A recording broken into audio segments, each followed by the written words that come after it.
Hello guys, नमस्ते। तपाईहरु सबैजनालाई मेरो पेजमा स्वागत छ र आज चाहिँ हामी हाम्रो गिफ्टलाई अनबक्सिङ गर्न जाँदैछौँ।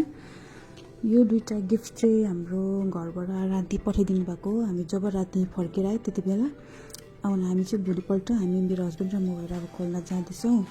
दुईटै उताबाट पठाइदिनु भएको हो। अनि हामीलाई गिफ्ट खोल्दा चाहिँ के प्रब्लम भयो भनेदेखि एउटा गिफ्ट खोल्दाखेरि चाहिँ पुरा टाइम लाग्दो रहेछ। अन्त हामीले एउटा गिफ्ट खोल्दाखेरि चाहिँ भिडियो त कमसेकम पनि 1-2 घन्टाको हुँदो रहेछ। त्यही भएर चाहिँ मैले एउटा फर्स्टमा राखेको छु। तपाईहरुले आफ्नो आफ्नो गिफ्टहरूलाई चिनिदिनुहोस्। सो मैले च्यादरहरू खोलिसकेको छु। यो चाहिँ फर्स्ट गिफ्ट चाहिँ हाम्रो कसको रहेछ है। यो चाहिँ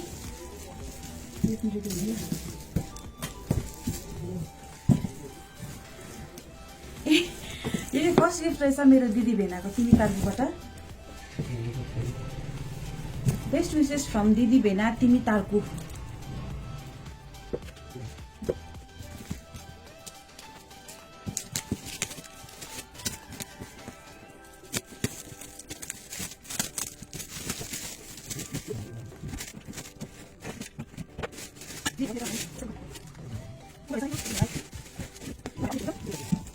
नेक्स्ट गिफ्ट चाहिँ हेर्ने छ कसको हो। यो चाहिँ मुन्ना घतानी भनेपछि मेरो ठुलेमा हो, मम्मीको दिदी, उहाँले दिनुभएको रहेछ। हेर्नुहोस् हामी ठुलेमाको गिफ्ट।